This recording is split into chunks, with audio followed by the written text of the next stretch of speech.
Baik, Assalamualaikum warahmatullahi wabarakatuh. Kenalkan, nama saya Muhammad Teguh Zaki Aulia, NIM 103012330537 dari kelas IF 4712 dari kelompok 1.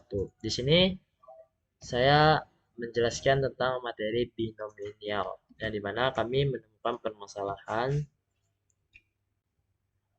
yaitu untuk pendahuluannya tersendiri, distribusi binomial adalah salah satu distribusi probabilitas diskret yang digunakan untuk memodelkan jumlah keberhasilan dalam jumlah percobaan yang saling bebas.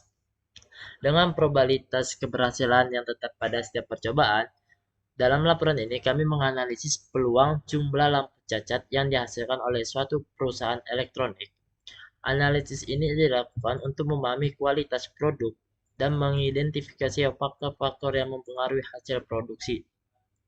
Dengan demikian, distribusi binomial menjadi alat yang penting untuk pengambilan keputusan berdasarkan data. Distribusi binomial sering digunakan dalam berbagai bidang, termasuk industri, kesehatan, dan penelitian sosial. Dalam konteks industri, distribusi ini membantu mengukur performa kualitas suatu produk dan memprediksi hasil produksi di masa depan. Penelitian ini bertujuan untuk memberikan gambaran yang lebih mendalam tentang distribusi binomial serta aplikasinya pada situasi nyata. Untuk metodologinya, kasus yang dianalisis satu probabilitas sebuah lampu cacat, yang kedua jumlah lampu yang diuji, tiga jumlah lampu cacat yang ingin dihitung peluangnya. Untuk menghitung peluang digunakan rumus peluang distribusi minimal, di mana adalah kombinasi yang dihitung sebagai adalah probabilitas sukses dalam suatu percobaan adalah probabilitas gagal dalam suatu percobaan. Selain itu, nilai mean dan variansi dihitung menggunakan rumus berikut. Mean, variansi. Metode ini melibatkan perhitungan matematis yang didukung oleh perangkat lunak untuk memastikan hasil yang akurat. Nah, untuk hasil dan diskusinya itu akan dilanjutkan lagi oleh saudara saya yaitu Mario Arif Budiman. Silakan Mario Arif Budiman.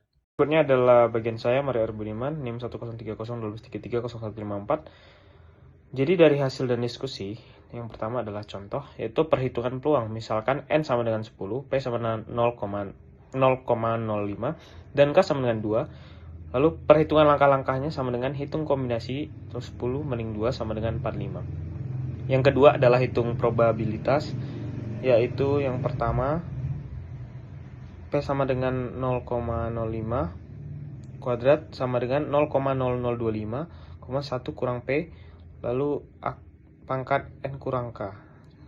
Nah, berikutnya adalah 0,95 pangkat 8 sama dengan 0,6634. Nah, yang ketiga, kita kalikan semua komponen, yaitu P, X sama dengan 2, sama dengan 45, lalu dikalikan 0,0025 dikali 0,6634 sama dengan 0,746. Nah, kalau dipersenkan hasilnya adalah 7,46%, yang berarti peluang terdapat 2 lampu cacat dari 10 lampu yang diuji adalah 7,46%, menunjukkan kualitas produk yang cukup baik. Nah, yang kedua adalah statistik mean dan variansi.